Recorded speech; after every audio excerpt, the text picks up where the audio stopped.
Hey everyone, this is Tim from Your Six Studios. Today in this video, I'm going to go ahead and show you how to fix your controller on your PlayStation 4 when it has an orange light on it, whether it's blinking or maybe your controller just simply doesn't hold a charge. So let's go ahead and jump into the video right now.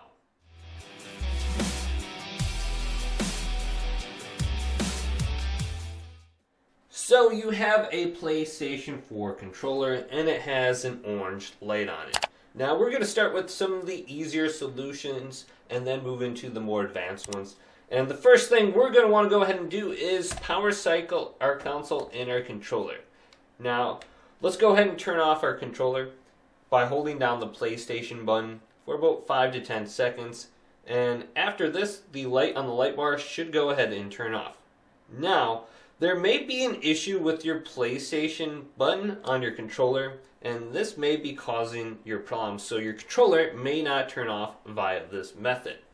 Now let's do the same thing to our PlayStation 4. Hold down the power button, and you'll hear one beep, and then you'll hear a second beep in about 5 to 10 seconds, and your console will go ahead and turn off, just like this. Now, go ahead and rotate it around and unplug it from the wall outlet by yanking out the power cord right here and leave it unplugged for approximately 1 to 2 minutes and then plug it back in. Now locate a USB cable just like this and plug it into the front of the console just like this. Now with our controller turned off, we want to go ahead and rotate it around, and right next to the L2 button is a small hole, and go ahead and put like a pin in there, and this will reset your controller. And then once your controller is turned off and it's reset, plug it in via the USB cable. Then go ahead and try to turn on your console by pressing the PlayStation button on the controller. Now mine is working. Go ahead and press it multiple times really fast and just see if repeatedly pressing it turns on your PlayStation. Sometimes the light will stay orange, but after repeatedly pressing the PlayStation button, it will actually connect and have like a white or a blue light on the light bar.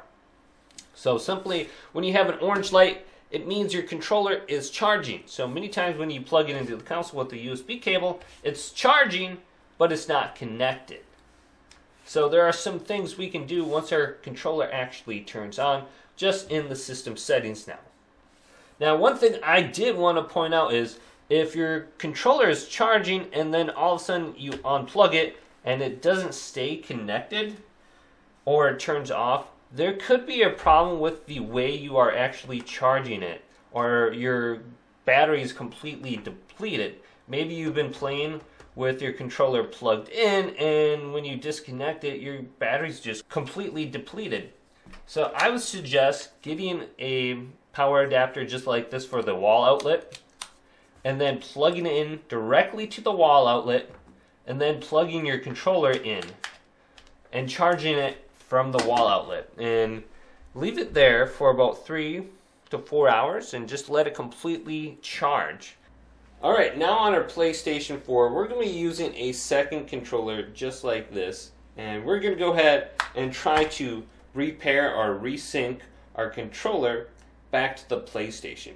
Now, one of the problems you may be experiencing is, well, there's an issue with the Bluetooth connection, or maybe you have to forget this device and re-register it. So you can use a second controller. Otherwise, you can download the PlayStation remote application on your smartphone and go ahead and take full control of your PlayStation using the controls on your phone. So that is possible. It's called PlayStation Remote Play. Go ahead and try it out. You don't need a controller to control your PlayStation. Now, let's go ahead and press the PlayStation button and log in with our second controller. What we want to go ahead and do is go up and then go over to Settings and select this, and then go on down to Devices, and then go to Bluetooth Devices, And here we have our DualShock 4 controller.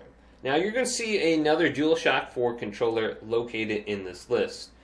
The one that has a green dot is the one you're currently logged in with. And you want to find the other DualShock 4 controller, press X on it. And then mine says disconnect because I'm using this controller. But you should be able to press options now. And when you press options, there will be a black screen over here that says forget device. Just go to forget device and that controller will be forgotten now.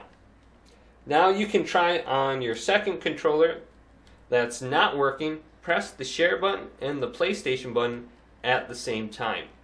And this should go ahead and put it into a blinking light mode. My controller's already connected. And then it should show up under that list once again when it's in the sync mode. Just go to it with the working controller and press X on it and re-register it as a device. Otherwise, take that USB cable that you have plugged into your console and plug it in at this time and just see if it pops up under this menu. Then another thing I want to make note of is if you do have a problem with your Bluetooth connection, what you could try is going to devices, then controller, then go to communication method right here, and then switch this from using Bluetooth to use USB cable. So when you plug in your controller with a USB cable, it's still by default going to go ahead and connect via Bluetooth. When you use a USB cable, it will actually communicate with your PlayStation 4 via the USB cable and not a Bluetooth connection. So if you do have a problem with Bluetooth, this will get around that problem. And another thing in regards to Bluetooth connections, you may have your controller already registered to a Bluetooth device that is currently on. You will want to unregister your controller. Let's say your controller is already connected to maybe your PC. Go ahead and go into the Bluetooth connections and unregister your controller. Otherwise, if you have it currently connected to your smartphone via Bluetooth, you're going to want to go into the Bluetooth options under here and completely unsync it so it doesn't show up under the list. So disconnect it from all the registered Bluetooth devices. You can see I have a bunch of wireless controllers in here. Make sure it's not being used by any other device. Now, if you're trying to reconnect your controller and the PlayStation button right here is indeed broken or it's not holding a charge, you're going to have to open up your controller. Now, one thing you can do to kind of like see if it's the PlayStation button that's not working is if you press the share button and the PlayStation button at the same time and it doesn't flash, well, there could be an issue there. Maybe the battery's completely depleted or the PlayStation button just doesn't work. Let's go ahead and just open up the controller and just see. There's 4 of those screws right here that you're going to have to unscrew. And I'm using just a small screwdriver. And this one just says a number 0 on it. And I'm just using this Stanley screwdriver set. Alright, so now you can just take off the back cover here. So let's go ahead and do that. So mine just came off really easy. Usually I pull up from here. And you're going to have to clear this little area right here. And you got to watch out for the L2 and the R2 buttons right here. You want to make sure you can feed it through here without knocking off the buttons. So just go slow. And it may take a little bit of effort to get them off. And here it comes. And I didn't knock off any of those buttons. And don't pull up too much because you're going to have the battery connected still by this little film right here. And mine's a little bit damaged. This is my just controller to do videos on and shoot stuff. And you're going to want to make sure this is seated in here real nice. But we're going to unconnect this right now. It's going to disconnect the battery from the charging port. So you want to make sure this film is sitting in here pretty good. Just go ahead and make sure it's seated well. And you can take this entire thing off. And we're just going to put this to the side. So here's our battery. If there is an issue with the battery, let's go ahead and just reconnect the battery. And there could be an issue with the conductive film for the controller. So we're going to have to get to the back side here. So let's go ahead and just remove the battery completely. And then remove this. And there's a little cable right here we have to lift up and unplug. Now we should be able to feed this. I have to take off my thumbsticks. I don't think those will come through, the covers for it. And there we go. And there's usually one screw right here in the middle of this little board that we have to go ahead and get off of here. So let's unscrew this. Put this to the side. Alright, now we should be able to feed this through. Perfect. And we're going to be losing some buttons, which is fine. The ones you want to be aware about is the share button and the options button, and then this one, this little rubber piece, will be for the touchpad to touch it down, I believe.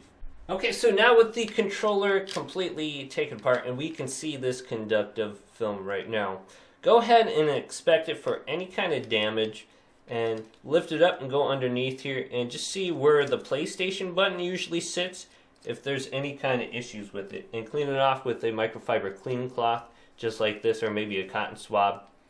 And this is very cheap. You can replace it off of Amazon. Just go ahead and look for the conductive film for the controller, and you can clean it off with some kind of compressed air as well. Make sure there's no dust or debris on there, and just inspect that. Then go ahead and put the controller back together. On the case here, you can see where the PlayStation button sits on the back side. You don't want to completely flip this over because all the buttons will fall out of it, but just where the PlayStation button sits, you can inspect it and see if the button goes up and down. If it doesn't, it may be sticking and there's an issue with that. And put this little rubber piece back on. Make sure it's actually sitting tight. There's two little holes on the side right here that'll kind of just seat it in here. So that's sitting good, and I can see the buttons coming up and I can feel it. So let's put the controller back together, and you'll want to go ahead and put the share button and the options buttons back into the casing here. And this can get a little bit annoying. Just make sure they're seating all the way to the back side here and they're sitting flush. I can show you with my working controller. The share buttons should be reaching the outer edge of the casing right here. So you want to make sure these are flush. If you don't put them in correctly, they'll be like maybe a couple of centimeters down and it won't work. So there's little grooves where these sit in, and they should sit flush once you have it correctly. So they are pretty much the same thing, they just have different grooves on them. So this is sitting flush now. I can feel it on the back side here. If I can show you. Perfect. So if it's not sitting flush, it'll be like a couple centimeters lower. So mine just fell out on the other side. Perfect. And you're gonna probably have like this little rubber piece sitting around, and we're gonna save this for a little bit later. This is for the reset button on the back of the controller. So those are in now. Let's take this, flip it around, throw it down in here, and your controller may be a little bit different depending on what version it is, but in general they're all pretty much similar in terms of how you take it apart. So let's seed these holes through it. Perfect. And then you gotta get the thumbsticks through the other side. Awesome. And then you may have to like seed this little cable through where the light bar and the touchpad meet, and then go ahead and reconnect it to the board. Just be gentle with it. No need to be too rough, and it may take a little bit of dexterity and good eyesight. So seat in there good. Perfect. And the board is sitting good. Take that little screw and put it back where it belongs. And let's go ahead and just screw that back in there. I heard a good snap. Let's take our screwdriver and screw this back in. Just like this. Perfect. So that's sitting flush now. Let's take this piece, put it back on, snapped in. Then, where's this little reset rubber button? Let's put this back in here, sitting good. I hear a little snap, and we can take the battery, put the battery back in, just like this, and then connect the battery. And just be careful. You don't want to ruin these little wires. They're very delicate and may take you a few tries to get it, but as long as you're going slow, the battery should sit back in here. Alright, so the battery's in. Now you'll have to reconnect this little cable right here back to this board. And this is usually the difficult part for me, I think, getting this back.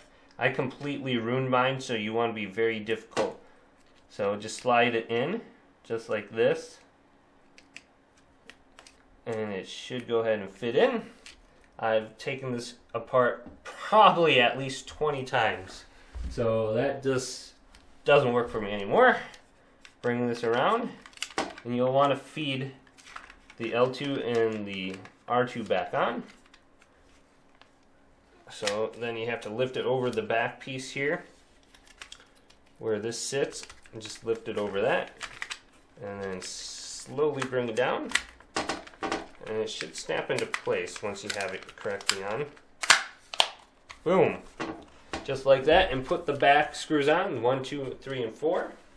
And you may run into a problem where you accidentally knock off the R2, the L2, or the L1 or R1, and you'll have to put those back on, and there will be like a little spring where you have to feed it back where the R2 button kind of sits. So that can be a little bit difficult. You may want to watch another video if that gets knocked off. I have a few on my channel about those, but hopefully this video did indeed help you out. If it did, go ahead and leave it a big thumbs up, and subscribe to my channel down below for more tech help videos coming up next on Your Six Studios.